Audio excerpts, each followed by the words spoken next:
हम भी वही ढूंढ रहे थे। अभी ब्लैक होल मिला तो फिर कुदरत बनाने वाला कौन? जब सबको मोक्ष ही जाना है, सबको मोक्ष ही क्यों? सबसे पहला प्रश्न यह है कि कुदरत क्या है, ठीक है, दैट द फर्स्ट क्वेश्चन। दूसरा क्वेश्चन है मोक्ष में ही क्यों जाना है, टू क्वेश्चन, करेक्ट। पहला प्रश्न कुदरत क्या है। कुदरत का मतलब है 6 सनातन तत्वों का टोटल। क्या बताया? 6 सनातन सत्य, सनातन तत्व, एलिमेंट्स, उसका एक नाम कुदरत। कुदरत जो तत्व कभी इसका जन्म नहीं होता है और मृत्यु नहीं होता है, तो इसको तत्व बोलते हैं। अच्छा, तत्व, हाँ, परमानेंट, हाँ, नो बिगिनिंग नो है, नो है, इसको एलिमेंट्स कहते हैं। क्या कहते हैं? एलिमेंट्स। तत्व की बिगिनिंग एंड नहीं होती है, अवस्थाओं की बिगिनिंग एंड होती है। ये शरीर अवस्था है तो उसका जन्म और मृत्यु है, शरीर के साथ जुड़ी हुई हर अवस्था का बिगिनिंग और एंडिंग है, मगर आत्मा का बिगिनिंग एंड नहीं है। तो इसको एलिमेंट्स बोलते हैं, तत्व। ऐसे 6 तत्वों का टोटल, इसका एक नाम कुदरत, इंग्लिश में उसको नेचर कहते हैं। तो 6 तत्व कौन सा है वो जान लो। पहला तत्व है चेतन तत्व, जो आत्मा तत्व है, इसका कभी एंड बिगिनिंग एंड। दूसरा तत्व है जड़ तत्व, जिसको कहते हैं मॉलिक्यूलस, परमाणु। क्या बोलते हैं? परमाणु का कभी नाश, अवस्थाओं का नाश हो सकता है, ये अवस्था है, ये अवस्था है, ये भी, ये भी, ये भी, मगर जो मॉलिक्यूलस है इनका एंड नहीं है, वो जड़ तत्व है। आप समझे? मगर वो भी परमानेंट है, अवस्था के रूप में टेम्पररी, तत्व के रूप में। तो चेतन तत्व परमानेंट, जड़ तत्व परमानेंट। तीसरा तत्व है गति सहायक, मोशन, मूवमेंट। तत्व परमानेंट है और अवस्था के रूप में वो काम करता है, सहायक। अगर पंखा ऑन करो तो गति सहायक और बंद करो तो स्थिति सहायक। तो तीसरा तत्व गति सहायक और चौथा तत्व गति सहायक। तो तीसरा गति सहायक और चौथा स्थिति सहायक। आप समझे ना? ये बैठे हैं, ये स्थिति सहायक है। अगर चलेंगे तो, हाथ हिलाएंगे तो, ये ब्लड सर्कुलेशन होगा तो, ये हवा लेंगे तो, श्वास लेंगे तो, ये खाना खाएंगे तो। गति सहायक का मतलब होता है मूवमेंट। और हमारे बॉडी के अंदर जो ऑर्गन होते हैं वो कैसा है? फेफड़ा चलता है, हार्ट चलता है, ऐसा है, मतलब हार्ट बीट होता है ना। इसलिए मैंने जब मैं प्रश्न करूंगा तो फिर वही जवाब निकलेगा, निकल गोल गोल हो जाता है। आप समझे ना? ये हड्डियां बड्डियां चलती है, नहीं, स्थिति है। तो स्थिति सहायक है। उसमें जो ब्लड है वो चलता है, गति सहायक तत्व है, और हड्डियां स्थिति सहायक तत्व है। ये सब ऑर्गन जो फिक्स है वो स्थिति सहायक, उसमें प्रोसेस है वो गति सहायक। ये बाहर भी सब कुछ चलता है वो, और जो स्थिर है वो गति सहायक, स्थिति सहायक। ये स्टैंड खड़ा है वो स्थिति सहायक, इसको हलाएंगे तो गति सहायक। मगर ये तत्व के हिसाब से होता है, with the help of elements. आप समझे? फिर पांचवा तत्व है समय तत्व, टाइम। कोई भी अवस्था बिना टाइम हो सकती है, इसका भी टाइम तत्व के साथ कनेक्शन है कि नहीं? और हर अवस्था का भी टाइम तत्व के साथ। तो तत्व परमानेंट है, अवस्था में वो काम करता है। तो elements is a permanent and they help in a circumstances. संयोग बनाने में वो सहायक होते हैं। और लास्ट तत्व है स्पेस। कौन सा? बिना स्पेस कुछ हो सकता है? हम हिलते हैं बिना स्पेस? या खाना खाता है बिना स्पेस? हवा लेता है बिना स्पेस? ये ब्लड सर्कुलेशन होता है बिना स्पेस? बिना स्पेस हम कुछ भी कर सकते हैं? तो स्पेस तत्व भी क्या है? परमानेंट। इसका कभी नाश नहीं आता। तो ये दुनिया में जो 6 तत्व है, टोटल ऑफ 6 इटर्नल एलिमेंट, इसका एक नाम है कुदरत। कुदरत। ठीक है। और ये कुदरत है, इसमें से 5 तत्व से अवस्था होती है और 6ठा तत्व की प्रेजेंस है। समझ में आया? हाँ। आत्मा की प्रेजेंस और बाकी 5 तत्वों से अवस्था बनी। आत्मा की अवस्था नहीं। बाकी 5 तत्वों में जो जड़ तत्व है, ये जड़ तत्व की अवस्था को बाकी के 4 तत्व सहायक है। जैसे ये जड़ तत्व है, जड़ तत्व को गति सहायक, स्थिति सहायक, टाइम एंड स्पेस वो सहायक है, और आत्मा की presence. Now you understand? Yeah. So the nature means total of 6 eternal elements. और ये 6 तत्व से दुनिया कैसे चलती है? तो क्या कुदरती कानून से। ये तो कुदरत हुआ, मगर चलती कैसे है? दिन होगा, रात होगी, ठंडी, गर्मी, बारिश, भरती, ओटी, ओट, सन, मून, स्टार्स, ग्रह, नक्षत्र, भरती, ओट, ये सब कैसा होता है? टाइम वाइज होता है। हाँ। इसका मैनेजमेंट कौन करते हैं? गवर्नमेंट। अपने आप ही होती है। कुदरत। और हम जो कर्म करेंगे पिछले अवतार में, उसके भुगतान का संजोग भी कौन देगा? कुदरत। कुदरत देता है, as per the law of nature.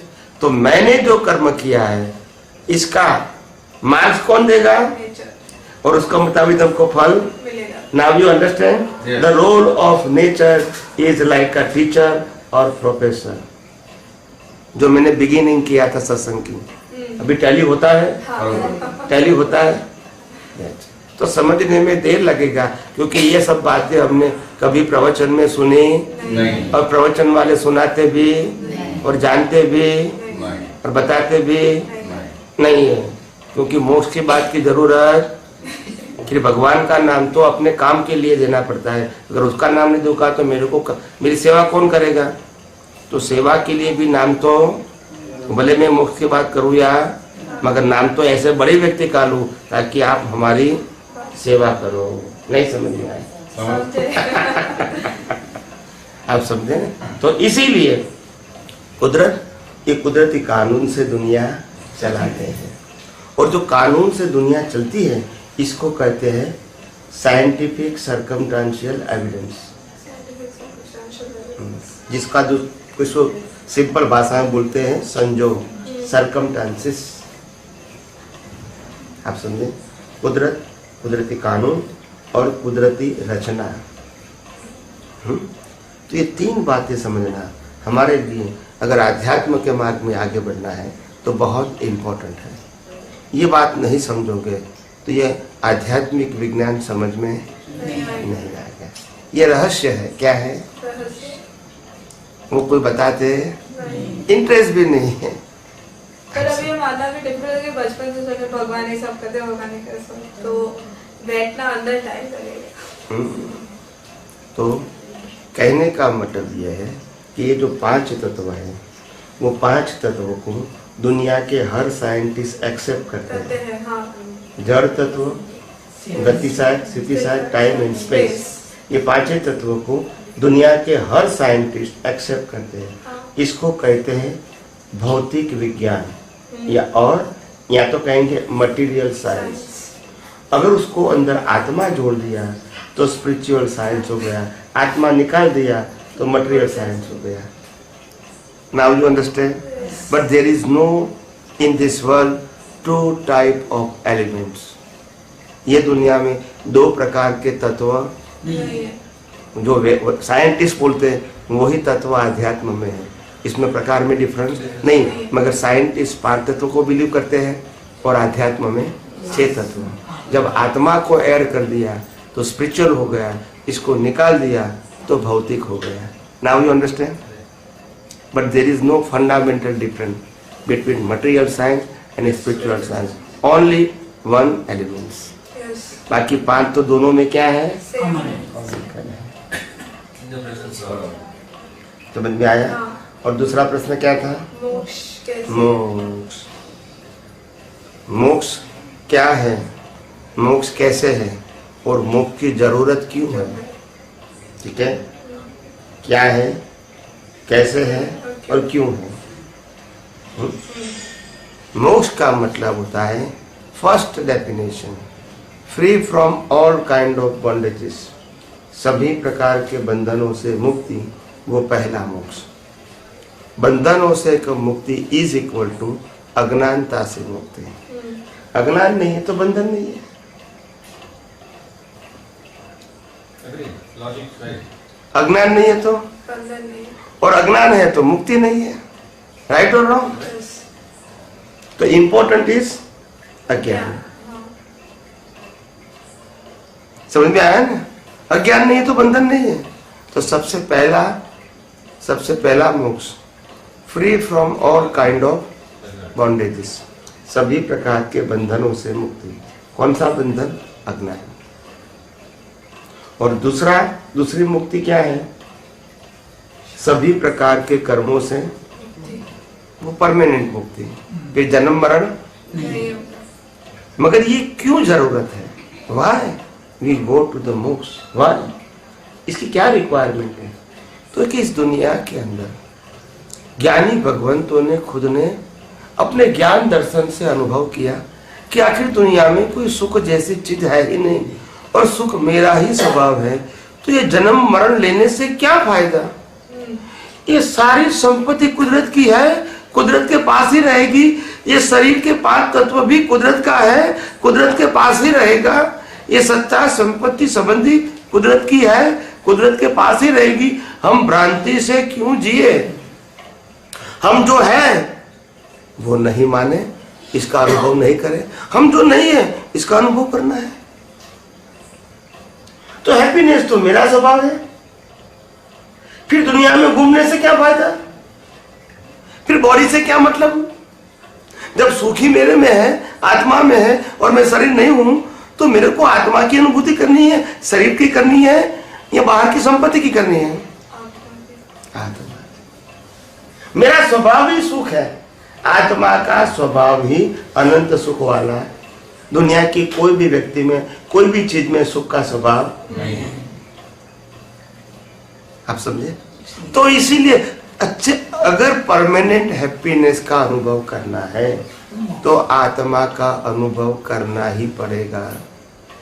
और आत्मा के अनुभव करने के लिए अज्ञानता का नाश करना ही पड़ेगा।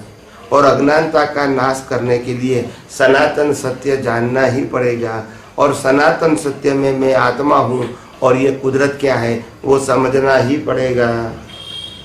इसको समझने के पहले हम इस दुनिया के अंदर अज्ञानता मिटा भी नहीं सकते हैं। Now you understand the whole conclusion? Yes. That's it. Yes. Last question. Yes. सुख अनुभव जे आत्मा सुख अनुभव, so there is still a receiver there. There is still a receiver. Means? सुख अनुभव करवा માટે આપણે કે the intention is to experience the atmic sukh. So that means that there is still a receiver of that. કે is it a shunyata state? કે total shunyatva છે કે what is it? I mean, your question is who realized the real happiness? That is your question. yes. Right or wrong? Yes. Okay. There is a receiver there. It seems that there is another receiver there. Yeah, I know that. Where you are confused, I know that. आप नहीं explain करोगे मैं समझ जाऊंगा। Don't worry about this. सबसे पहली बात ये है, एग्जाम्पल समझो। 2 भाई थे, छोटा भाई और बड़ा भाई, और दोनों को एक दूसरे से बहुत प्रेम था।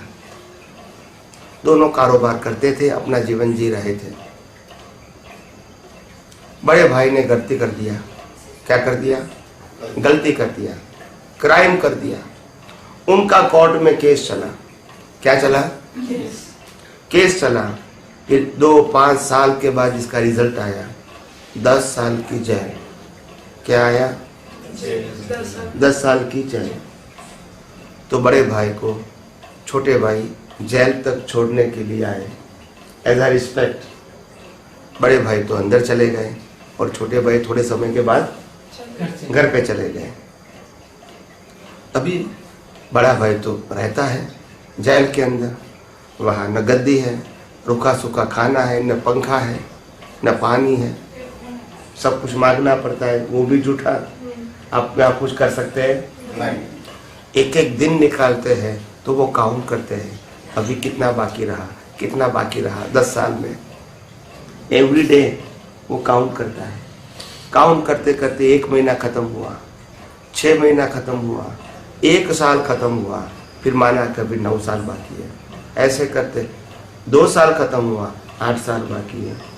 3 साल खत्म हुआ, 7 साल बाकी है। ऐसे 5 साल खत्म हुआ, 5 साल बाकी है। 8 साल खत्म हुआ, 2 साल बाकी है। अभी 9 साल खत्म हुआ, 1 साल बाकी है। फिर 1 साल के बाद 1 महीना खत्म हुआ, 11 महीना बाकी है। 2 महीना खत्म हुआ, 10 महीना बाकी है। 6 महीना खत्म हुआ, 6 महीना बाकी है। 9 महीना खत्म हुआ, 3 महीना बाकी है। ऐसे करते 1 महीना बाकी रहा। फिर सोचने लगा अभी 30 दिन बाकी है। कितना? 30 दिन बाकी है। इसमें से 5 दिन खत्म हुआ, 25 बाकी है। 15 दिन खत्म हुआ, 15 बाकी है। फिर 5 दिन बाकी रहा। फिर 5 दिन में 1 दिन खत्म हुआ, 4 बाकी। फिर 1 दिन खत्म हुआ, 3 बाकी। फिर 1 दिन खत्म हुआ, 2 बाकी। फिर 1 दिन रहा। फिर कहता है 24 घंटा। अब 1 घंटा खत्म हुआ, 23। फिर 2 घंटा, फिर 5 घंटा खत्म, 10 घंटा खत्म, 12 घंटा खत्म, फिर भी 12 बाकी। फिर 18 घंटा खत्म हुआ, 6 घंटा बाकी। ऐसे 23 घंटा खत्म हुआ, 1 घंटा बाकी। अभी बाहर जाने की फल है उसके। कितने साल से सोच रहे हैं? 10 साल। और आज इसका एंड आने का समय आ गया।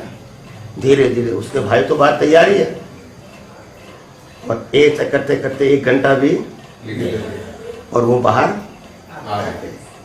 तो छोटे भाई बड़े भाई को प्रश्न करते हैं कि बड़े भाई आप बाहर आए, आपको कैसा लगता है? तो बड़े भाई ने कहा मेरे को तो अभी ये स्वर्ग का सुख जैसा लगता है। क्या बताया? स्वर्ग का सुख जैसा। किसने बताया? बड़े भाई। क्यों बताया? बंधन से बाहर आया। कहाँ से बाहर आया? जेल से। फिर बड़े भाई ने छोटे भाई को पूछा तुमको क्या लगता है? बोला मेरे को तो कोई अनुभव नहीं है। नहीं समझ में आया। तो दोनों के लिए दुनिया एक थी कि अलग थी? तो अनुभव क्यों अलग? बताइए। Why? The circumstances are same, but the experience are why? बंधन का अनुभव हुआ तब मुक्ति का। तो जिसको ये मन वचन काया से चलता हुआ जीवन जेल जैसा बंधन लगता है उसको ही मुक्ति का अनुभव। मगर जिसको ये जीवन बंधन नहीं लगता है, सुख का साधन लगता है, इसको मुक्ति का अनुभव भी राइट और नो? ये हर मेरे एग्जाम्पल दुनिया की कोई किताब में नहीं। अभी कोई नहीं छपवाएंगे सुन के तो अलग बात है। ये हर एग्जाम्पल मेरे दर्शन का है, नॉलेज का नहीं है। अभी प्रार्थना बुला देते हैं।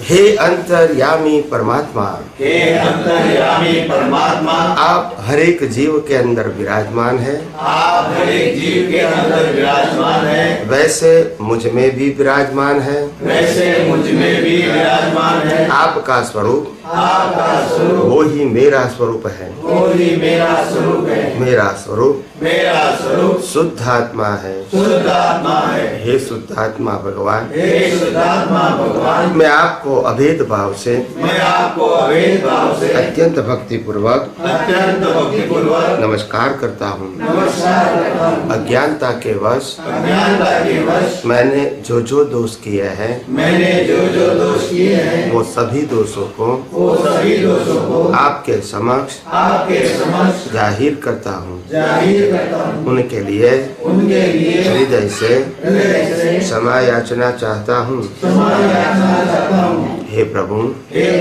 मुझे क्षमा करे, क्षमा करे, क्षमा करे,